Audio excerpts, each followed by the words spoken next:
The information provided on this podcast is for general informational purposes only and is not intended as a substitute for professional medical advice, diagnosis, or treatment.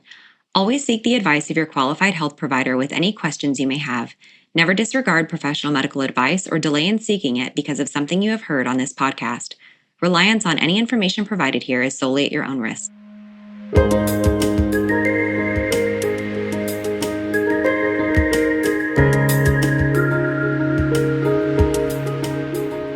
Welcome. This is Birth, Baby. Your hosts are Ciarra Morgan and Samantha Kelly. Ciarra is a birth doula, hypnobirthing educator, and pediatric sleep consultant. Samantha is a birth doula, childbirth educator, and lactation counselor. Join us as we guide you through your options for your pregnancy, birth, and postpartum journey. Thank you to our listeners for your continued support. If you enjoy our content, please be sure to like, follow, rate, and review wherever you listen to podcasts. This helps us gain visibility to other people that could benefit from listening in.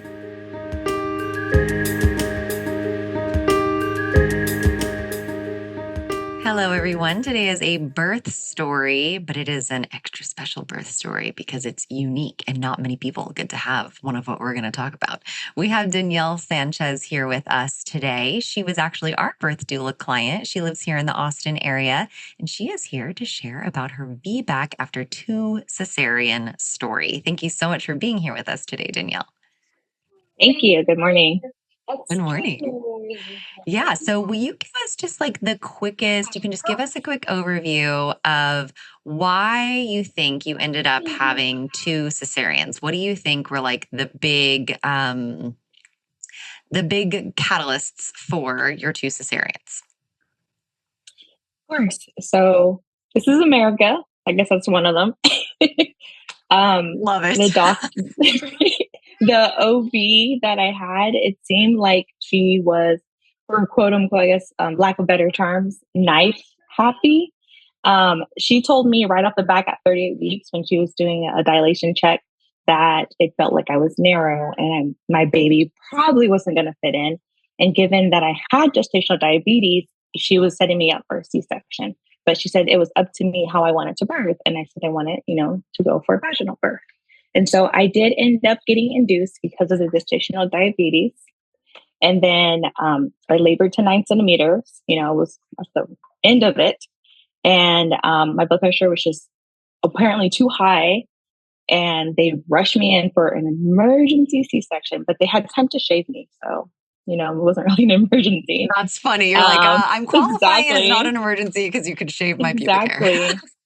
And then, they went with that. And that was my first baby. And having a mother who had 7 kids, all vaginal, that was just really rough on me. And then my second C-section was also, gestational diabetes, same thing. And I kind of felt like I was pressured by the same OB to just go with a schedule one because, having labor and going through that trauma 3 years prior, I didn't want to deal with it again. So I went with another C-section, but I ended up still having complications with that, having postpartum hemorrhage, and again, being readmitted in December for postpartum preeclampsia. So it was a lot going on. It's so crazy too, because people think because you would schedule the repeat cesarean, like the intention there is to reduce trauma, right? And to reduce complications. And you're like, yeah, that's not what happened. So when you got pregnant this time, what was different? What did you do different this time to try to plan for a different scenario? So this actually goes back to 22 before I got pregnant with my third baby. I reached out to, I believe, I reached out to Sam and, I was just like not happy about the aftermath of my birth and what happened 2 months prior. And I said, do you think, to Sam, that I could possibly have a vaginal birth? This is 2 years before. She's like, yeah, I think so. There's resources. And, I looked into that. So this was like, I guess you could say pre-conception. But of course, right when I got pregnant with my third baby, I was like, I'm going to reach out to these doulas again and we're going to talk about it. And I said, this time we're going to go for a VBAC2, which I know is like kind of unheard of because a lot of people hear about VBACs and like, okay, 1 vaginal birth and then you have C-section. again. But I just felt, this time I'm going to do it because I know, having had 2 C-sections, what the recovery period is like. And I didn't want to deal with that again, especially taking care of 2 kids plus a newborn. And so I was just determined to, go for it and do all my research and just, power through it all. So what did you do to kind of prepare yourself for the C-section? I know you mentioned like you and I were talking and you said C-section, but you meant VBAC. VBAC. Yep. That's the one. Yeah. What things did you do differently this time? So what I did differently this time, it was kind of like a mental battle, I guess you could say. I really, manifested it and put it out there, and I said I was going to have it. I looked up the I Can group, locally for Austin, and I also joined a VBAC group on Facebook, and it is actually for multiple C-sections. There's women on there who've had 3 or 4, and they go on to have a vaginal birth. And so I said, if they can do it, I can do it. And then just feeling myself with the stories that I would see on my timeline of women having their VBACs, just gave me, inspiration to really, I'm going to do this. I mean, so much to the point that I even had a dream that I achieved my goal. And I think I shared that with you guys. Yeah, I love that. And so you changed providers, changed your education, because I remember you did education also different this time. Got doulas. So you were really just like the stacking midwives. the list. And the midwives, finding midwives that were going to thanks to you guys support you. Y'all, so, but one of the neat things is, well, I mean, not lovely, but so with this midwifery group, you have to meet with an OB in order to, especially when you're having a VBAC, because they counsel you a little bit on it. They're like overseeing your care. And I remember you just feeling like, I just don't know if she actually supports this VBAC. And you're just feeling a little bit frustrated. And so I ended up going with you to one of your appointments. And it was so interesting. And you did such a beautiful job advocating for yourself because you just weren't feeling like you were being heard. And it was almost like I became the middleman counselor between you and the doctor. And she took it really well. You like doula. Yeah, you doula her in a sense. She joked. She's like, I think you just doulaed me. But it was so good because it's like, it doesn't matter how great you stack your team. Every once in a while, there's still a hiccup, and that's okay. That was like a testament to your situation. You had gestational diabetes again this time. We even had to medically manage it, right? So it wasn't just diet controlled with insulin. And I remember thinking, like, I know that people just don't believe in VBAC after 2 cesarean. Like, they think that this is crazy. And you were so adamant. And it was really inspiring because we were like, if anybody's going to do it, it's Danielle, because she's just like, it's not an option not to, you guys. Exactly. Yes. That was interesting. I got connected to the midwives because of you guys, your podcast and y'all doing, with the new midwives in town. I thought it was really interesting because given my history, I would, prefer having a baby in the hospital just in case. But I went to the midwives right when they opened, and I don't believe they had an OB at the time when I went in, but they eventually got one. And I think like she was going from her perspective, trying to be prepared and, just her, like, I guess you could say like her worries and concerns. And I get that. But at the end of the day, it comes to what you want because it is your birth. You have to advocate for yourself. And, we did get kind of like teary eyed. And, as I told her my history and I told her, look, I tried doing what most people say is safe for me and baby. I tried doing a scheduled C-section and I still ended up with 2 very bad complications of preeclampsia and postpartum hemorrhage.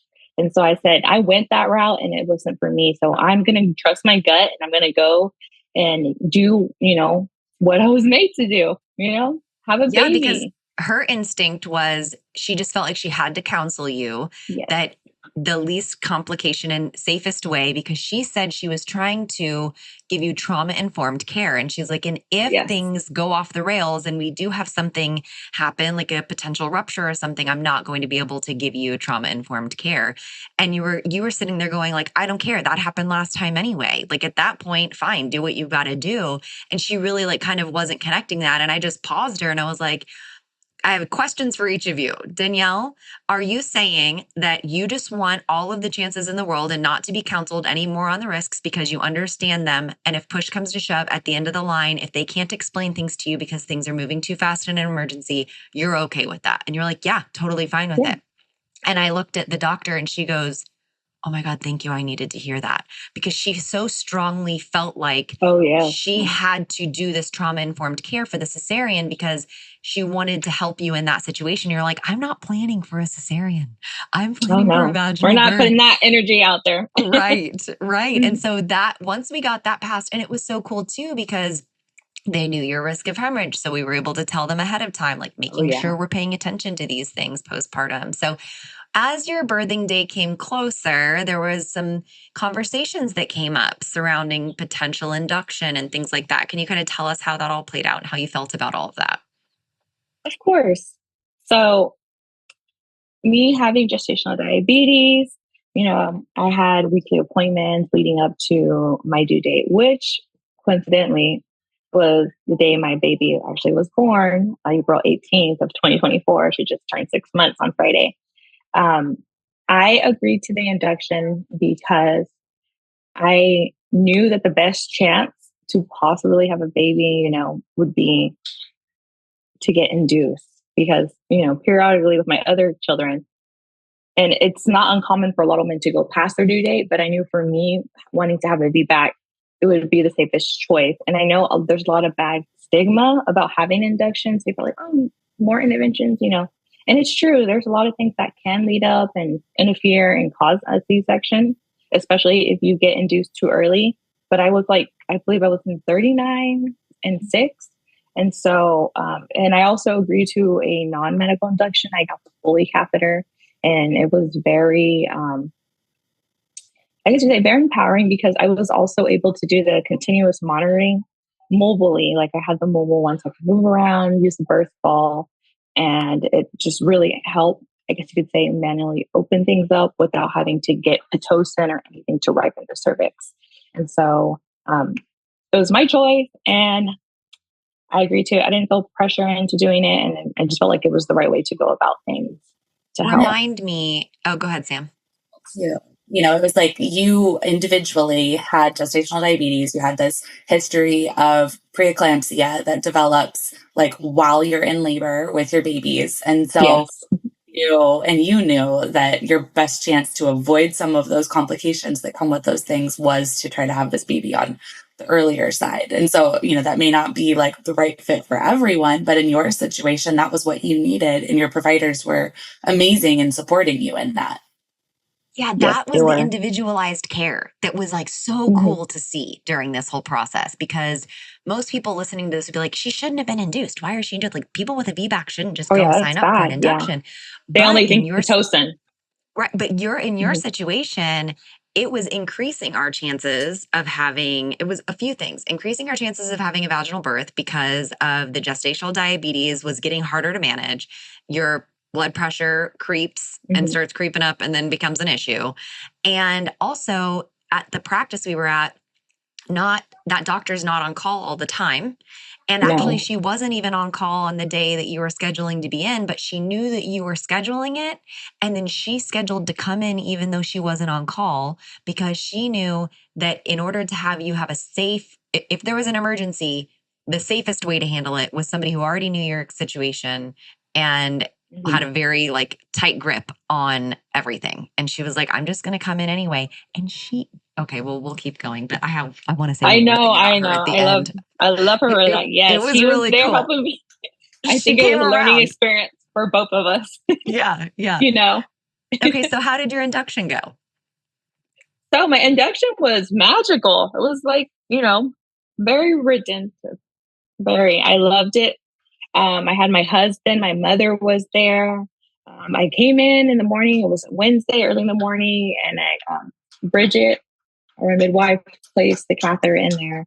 And they said, I mean, Google said at least that the catheter stays in for at least 12 hours, but they were willing to keep that thing in for 24 hours because we're taking it slow and easy. There's no rush. I mean, the baby's going to come when the baby's going to come, albeit I was induced, but once we get the process started, the baby's still going to come. And so I got the catheter in and it came out 12 hours later, thankfully, and we're like, oh, you have bulging waters. You're 6 centimeters. And, that's when I informed you, Ciarra. I'm like, hey, this is my, what's going on. And I know you came and I took a shower. My mom helped me. She braided my hair up. We were like, it's go time. We thought I was 6, but actually I was 5. It's just that the waters was putting so much pressure on that it looked like that. And then Dr. Arway showed up and she was like, hey, you're so peaceful. You're good. And I actually did not get any medicine. I thought I would need some for like pain, or discomfort with the catheter in, but I didn't need it. I was just mobile. I walked around. I used the birthing ball, and lo and behold, I was told my contractions are actually coming closer. But because I was on the continuous monitoring, it didn't really pick it up as quickly because I would feel them, and I was just like, rolling the ball, get some relief. But I am very happy of the way the induction went. And then as soon as I got to about 5 centimeters or so, I knew I was planning for an epidural. So we got the anesthesiologist on board. He came to my room. And then after that, I agreed, to have my waters ruptured, hoping that would pick up things. And it did a little bit, but I ended up getting just a little bit of Pitocin. And then it was smooth sailing from there. 6 a.m., I was fully dilated, ready to push. And I will say it was just, I never thought I would experience that. And I was like, okay, like in the movies, you see people push and they're like, push. I pushed for 3 hours. And I'm not going to lie, I thought to myself, I can't do this. Why did I sign up for this? But I did it. So it was relief after those 3 hours of pushing. Yeah. What did that feel like? What were your emotions, I guess, when they told you it was, pushing? Were you just kind of in shock, or what were you feeling? It was like an out of, I guess, the rural experience. I was like, okay, now I'm at the pushing part. Now they're really monitoring the baby.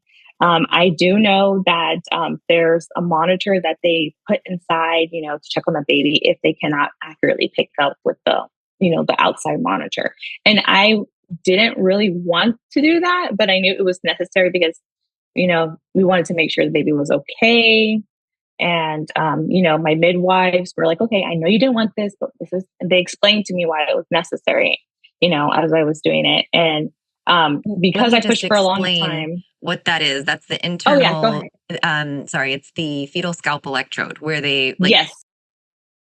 And that it's not very common that our families will need those, that it's medically necessary, but we were having a little bit of a hard time keeping the baby on with the external monitoring. Even when we took off the walk around monitors, the travel monitors, even when we put the regular ones on, the baby's heart rate was a little bit hard to trace. And then we're like, are we getting mom's heart rate or baby's heart rate? And because it was a VBAC after 2 cesarean and the risk is a little bit higher of a uterine rupture, they were like, it would really make us feel better if we could do this just to make sure that what we're seeing is mom and not baby. And you were like, yeah, this was another protective measure to not rush to a cesarean unnecessarily.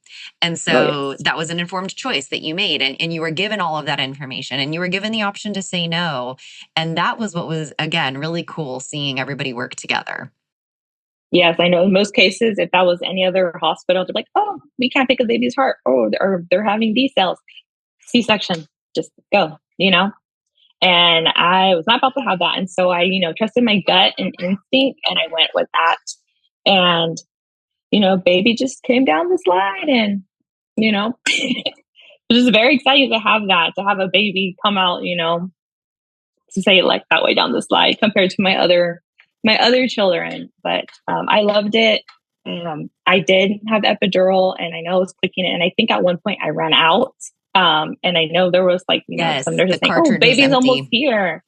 They're like, oh, she's about to have baby. I'm not going to go, well, And I know you told me, Ciarra, you told someone else. Well, someone else will get it. I mean, there's a bunch of nurses, I was like, we need to get that refilled because we don't know how much longer we're pushing. And what if we do end up needing a cesarean all of a sudden? Like, let's get that bad boy back on track. Exactly. Oh man, the stories I've heard, people being cut and feeling everything else. But you know what? I did end up feeling the ring of fire, and I'm just like, if I felt all of that, and I did tear a little bit, and I felt like, the doctors, stitched me in the back up. It wasn't a bad tear or anything, but I felt all of that, and I was like, okay, then what was the point of the epidural? I mean, at least for me, the contractions were not that bad. They just felt like intense period cramps. And I've never really been one to have bad periods. And I feel like it kind of correlates. If you have bad periods, you're going to have maybe intense labor pains. So I was like, okay, maybe next time you don't have to use epidural. But who knows? We will see if there's a next time.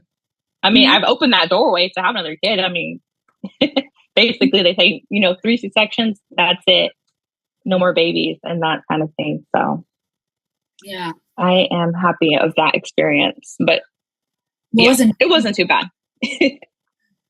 What was immediate postpartum like with your baby getting to be on your chest? Because that was kind of the first time you got to have baby come straight to you, right? Because in the cesarean. Yes. In the C-section, you're strapped in the bed. I've always had, people bring the baby to me. I remember with my first, I was just like dying of thirst. And I was like, I'm not interested in the baby because I wanted to have, drink first, and you can't have that. And then the shaking and stuff. And I did get the labor shakes again, and, the teeth chattering and all that adrenaline rushing in. But it was so nice having my baby, placed on my chest. They cleaned her up. And funny thing is, I guess we were just so burnt out. She didn't latch on like for the first hour or anything. She was just sleeping on my chest, and nurse was like, happy birthday. And just so surreal. And then I have like, photos that Ciarra took and videos, and I watched them. And I was like, whoa. And my mom's like, oh, is that why you were kind of like, groaning? And towards the end, I was like, yeah, because I felt it.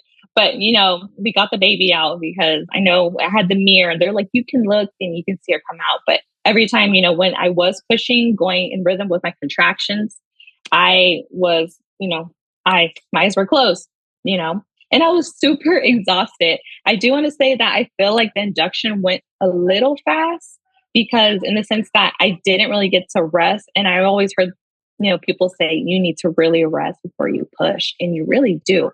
Because I don't know, like, I guess the way I can put it is, when you're awake and you're really exhausted and you're on your phone and you're like, drifting off to sleep, or your phone falls out of your hand. That's exactly how I felt when I was pushing. I was so fatigued. I would push and I go like this.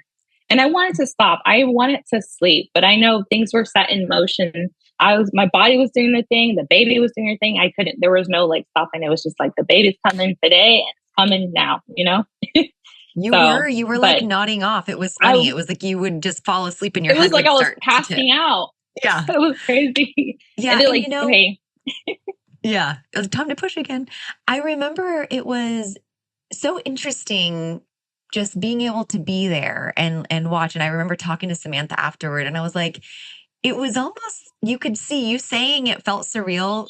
I could see that in you when it was happening, because I almost expected you to be like more excited, but also you were tired. But like I expected you to be like more proud of yourself afterward. And you were just kind of subdued. And I was like, that's not the Danielle that I know. Like I was sitting there going like, are you proud of yourself? Like, I'm proud of you. Your doctor, like, you did it. I know your doctor was like so excited. She was on one side, holding one side of you and holding your hand. We have some really cool pictures of her literally right next to you. And the midwife is receiving the baby, but the doctor's holding your hand. She was your other doula on the other side. And I just remember thinking, wow, she's not as excited. Like, why aren't we cheering, And so afterward, how do you feel postpartum went this time? And when did it sink in like, holy crap, I did that? So I guess, so after I had the baby, not only was I tired, I was super hungry, starving. And so I know you went and you ordered me a burger and fries, and they're like, oh, you can't have that because you have dishes up. you have the diabetes. And I'm like, baby's out. I can have that now. Okay. And the funny thing is, though, I didn't eat that food at all. It went with me to the postpartum room and it just stayed there. And I never ate it because I was just so exhausted. So, but I did eat later on, of course. But I think it hit me when I first had to go to the bathroom, and they actually gave me the stuff that you get when you have a vaginal birth. Because I never had like the ice packs or I had the peri bottle, That's so of course. sweet. So, How cool. And the witch hazel stuff, I never had to use that because I never had a baby come out that way. So it was really surreal having to get that thing. I didn't get the petri dish. I think it's like what is it called? Like a sitz bath. I didn't need that. I think it probably would have been beneficial to have it, when you're sore down there the first couple of days. But I was like, oh, I just unlocked the witch hazel, because I never needed that. I know it's kind of dorky to say, but no, I love that. I would have never thought about that. So I love that you shared that with us because it's like you unlocked a new level of birth. You're like, exactly. I got to get this prize, And unlocking being able to get out of bed, and not having to like slowly sit up and do all these like motions to get out when you have a C-section, when you feel like your guts are just gonna come out. It's so painful. I mean, so that was really interesting to have that stuff. And then it did hurt, to go to the bathroom the first day. But then I was like, okay, I could do my hair, put some makeup on, actually get up and change my baby's diaper, And then, of course, with my previous C-sections, the first one, I had to be on a magnesium drip. And with that, I was on it for 24 hours. So, I had to be in bed for 24 hours and, of course, no shower. And I didn't get to take a shower the first day, which I was a little bummed about. But, you win some, you lose some. But I had the IVs in, and I hate IVs. I hate them. I had to have two, just in case I needed a blood transfusion. Necessary evil. And then here's another thing I unlocked too. What else did I unlock? Oh, no itchiness.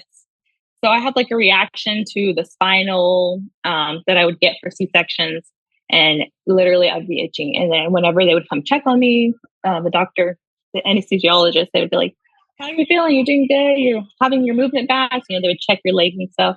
And they're like, are you okay? I'm like, yeah, but I'm just itchy. And they're like, well, would you rather be in pain or itching? And I was like, neither. I was, it's like a good 24 hours, I think, until it gets out of your system that you're itching. But I didn't have that.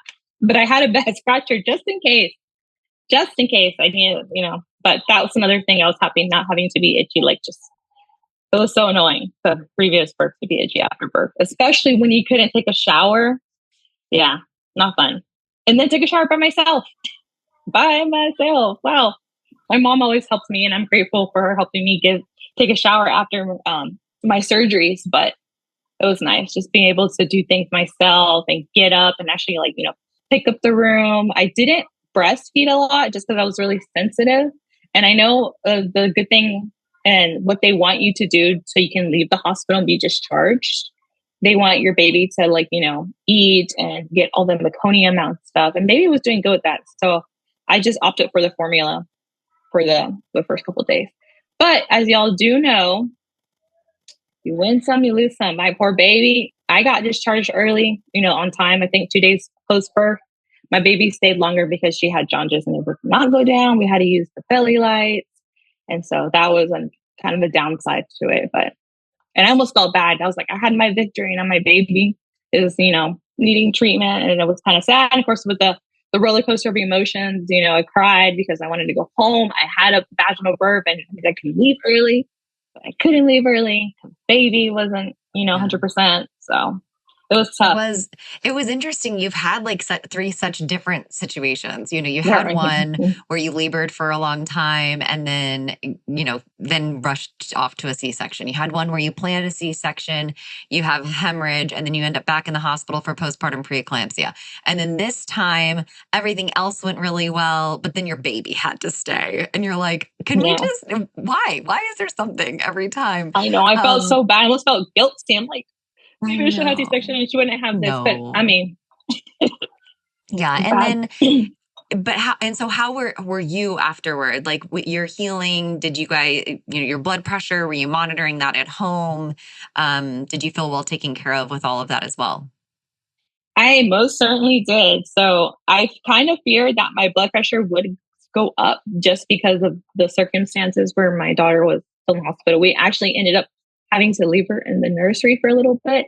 And it felt so weird, being first time of me stepping outside, not, being pregnant postpartum without my baby, but I had to go back home to, you know, set up things for my other two kids. And so it was so weird coming home without her.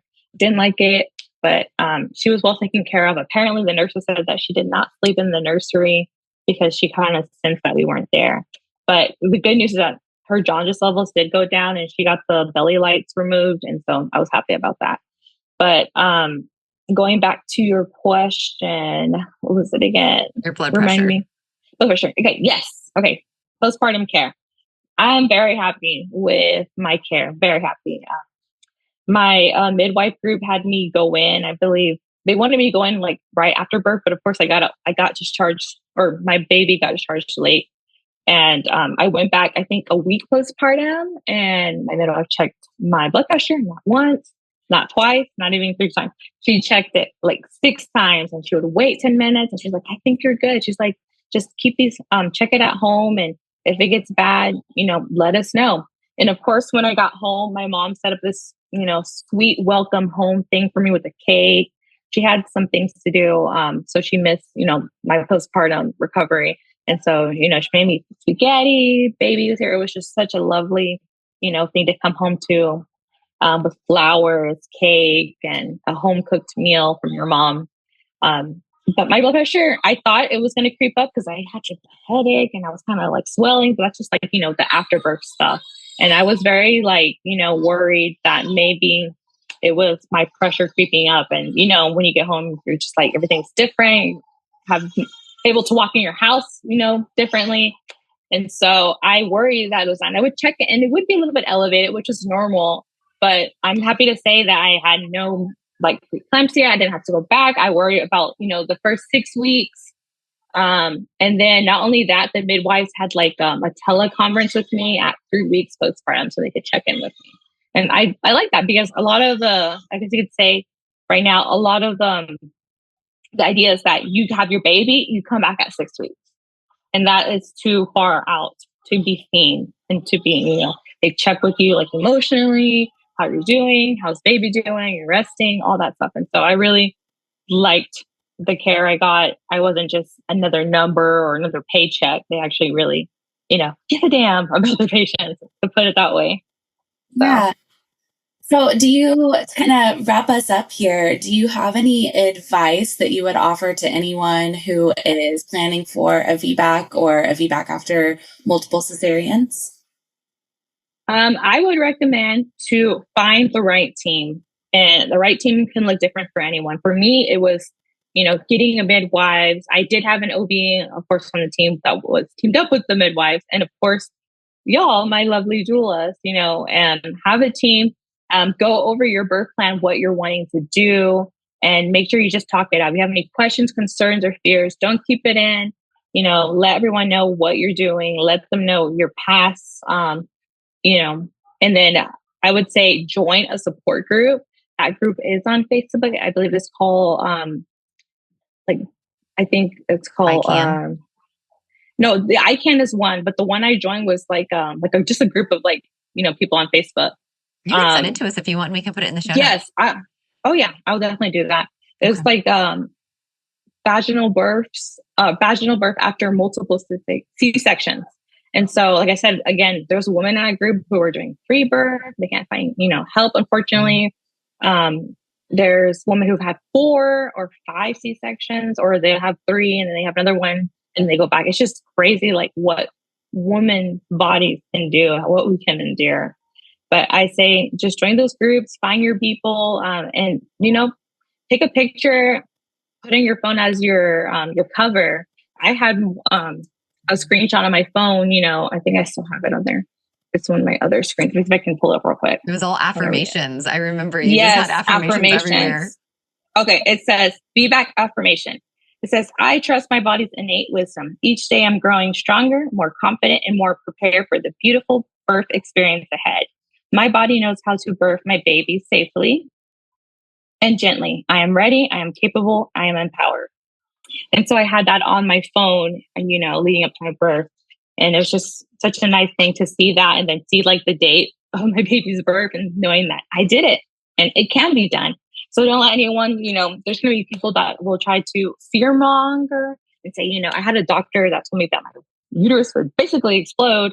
And because I had gestational diabetes, I had to be induced. And because I had to be induced, there's no way in the world that I could ever have a vaginal birth. And he's like, you've never had one, so you can't have one. And I'm like, well, what do you tell moms, first-time moms who've never had one too? They can't have one? Like, make that make sense. So anyways, trust yourself. You can do it. I believe in you. Thank you so much for coming on and sharing this. This was so great. And I'm just so happy that we get to have this on our podcast. Our listeners can hear it, because these stories aren't all that common, and it's amazing to be able to hear. Thank you for coming on. Thank you for thank you guys letting us be a part of your story, and we'll chat soon. All right. Sounds good. Y'all take care. Thank you for joining us on Birth, Baby. Thanks again to Longing for Orpheus for our music. You can look him up on Spotify. Remember to leave a review, share, and follow wherever you get your podcasts. See you next week.